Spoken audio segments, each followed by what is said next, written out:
In my opinion, the Porsche 928 has but one design flaw. And it's not the front of the car, is it? I mean, look at it. Menacing, get out of my way, grrr, come on.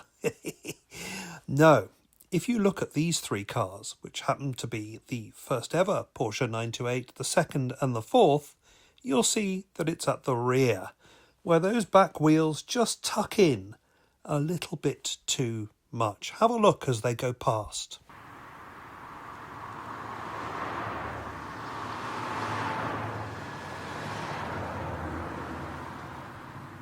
Well, we can do something about that. Let's take a look at wheel spacers and see how they work. Today then, spacers. What size you need, how big they should be, what to look out for, the styles of spacers, the offset of your wheels, the size of your wheels, all of those things. What do they mean for you and how should you go about fitting spacers to your car? Let's take a look. Well, hello and welcome to another edition of I'm an Idiot. If I can do it, you can do it. Let me show you what you're going to need for this job. And here's the kit that you will need. If you've ever changed a wheel, you'll know how to do this. That's all you need though. We're going to use the pneumatic drill, or the electric one in my case, to take the wheel off, but not to put it back on again. Got a torque wrench, socket and a jack. All right, before we look at spacers, let's talk about how you measure a spacer. You can see here, I've got quite a lot of gap. Now it's about that much, I don't know, a couple of inches, but the way to measure them is to get something really flat. I'm just using this torque wrench from the outer part of the wheel, which actually is down here, and you're going to measure the distance from the outside of the tyre here to the inside of here, and that is your gap. It's as straightforward as that. Use a tape measure, if you like, a ruler, whatever else, but beware. When a car is accelerating at the back, the weight comes down. The weight shifts to the back and it comes down. And cars don't go up and down like that. In fact, the wheels go like that. So leave yourself a bit of space, because when this tyre comes backwards, you might catch the inside of here. So don't go too much, all right? Don't overdo it. Yeah, all right.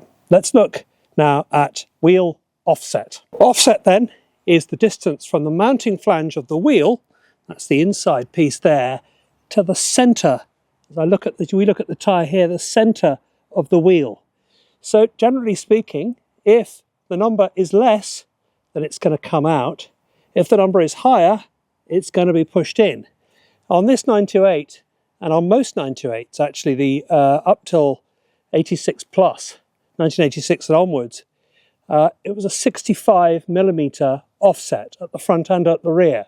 In fact, I'm going to put this on the screen right now so you can see, if you're joining in for 928 videos, and why wouldn't you, then you'll be able to see what those are. Later cars actually come with taller wheels, 17 inches, and also 2-inch wider wheels. These are 7 inches wide on this 928 S2, but on the GTSs, they were in fact 2 inches wider. So that's another way to solve your problem there. If you can find some GTS wheels and you've got an S2 like this or an earlier one, perhaps you could fit them on here. I happen to like these wheels now. They've really grown on me. So spacers will do for me. So for the 928 then, here is a list of all the wheels and tyres that were used on all the cars across all the years. Beware of the later cars. Whilst they had wider wheels, they also had wider fenders, fender flares on the GTS. But you can see that even from the 928 S4 from 87 onwards, that the rear offset of those wheels is much less than my car, which is an 85 928S with 65 mils. So you can use these measurements to figure out what will fit your car and what is the maximum you can go to. In addition, go online and ask people what they've done. That's what I did. I went onto various Facebook groups and just asked people to show me what they'd done. One of the beauties of the Porsche world is that it's almost as nerdy as the MG world, and everybody knows how nerdy those MG guys are. Now, let's look at the type of spacers then that you can choose from, and which ones I think are the best ones. Then we'll fit these and see what they look like, and hopefully I've bought the right width. As ever with these things, buy the best that you can afford. I put up on the screen here the H&R different types of wheel spacers that you've got here. And you can do everything from change the bolt patterns using a wheel adapter from one to another, the hub width from one to another using hub adapters. I've chosen the DRM series here, and you'll see how this works when I fit them. But I would avoid the types of spacers that are just thin strips of metal wedged between the hub and the wheel and screwed on with bolts, and go for something which is a bit more robust, like the DRM series of H&R spacers here. I think with most things in life you get what you pay for. Also, the general advice is not to overdo the width. This can affect your suspension geometry and wear and tear on your suspension parts.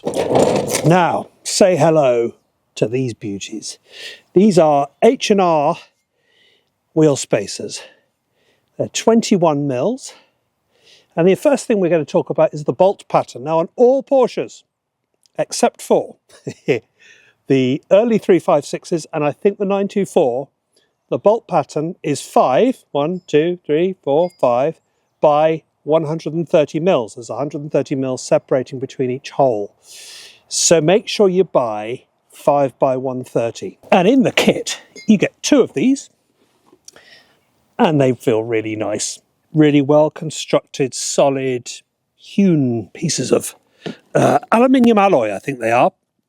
You get all the bolts that you need, and we'll show you these in just a moment when we fit them.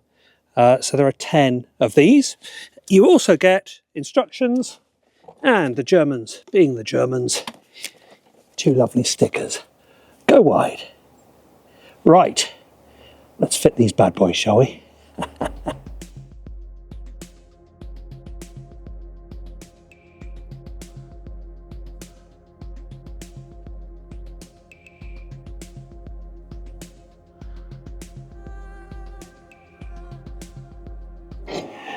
All right, so we have a nice clean hub here. If you have debris in here anywhere, clean it. Mine's nice and clean, doesn't need cleaning. But you're trying to create a flat surface that it's really going to stick on, it's not going to wobble. Hence the hub-centric, the need for hub-centric spacers, so it fits perfectly around this flange here, as this one will. This is a hub-centric one. So let's fit them. What we're not going to do, is use the original nuts to fit the spacer to the hub. We're going to use the ones that come from the manufacturer, and then we're going to torque them to the manufacturer's spec, which is 95 foot-pounds on a Porsche 928. Might be different if you're doing a different car. So let me do that. One properly fitted and torqued wheel spacer. Okay, next step, we'll put the rim back on. And if you're worried that these protruding studs might affect your ability to get the wheel back on, don't worry. Look at the inside of the wheel and look at those recesses. That's what they're designed for. I've done it. It looks really good. It's just what I wanted, honestly. I'll show you when I've done the other one, okay? But this was a really easy job. It looks really nice. Filled it just the right amount, but I think you'll see what I mean in a minute. All right, let me show you. Get the other one done first.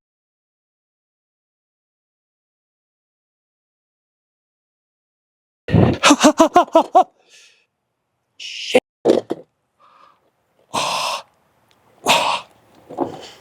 Oh, bugger me.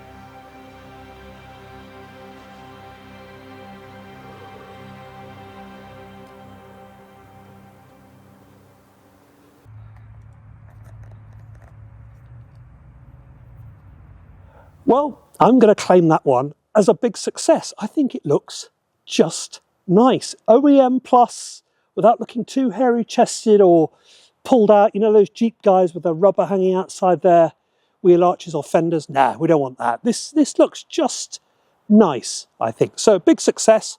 I only managed to injure myself twice and only one swear word in the entire video. So that's pretty good for me. Now that I've reached these giddy heights, next week we'll do nuclear fusion, how I solved it in my shed, and how it can give your Porsche another 30 horsepower.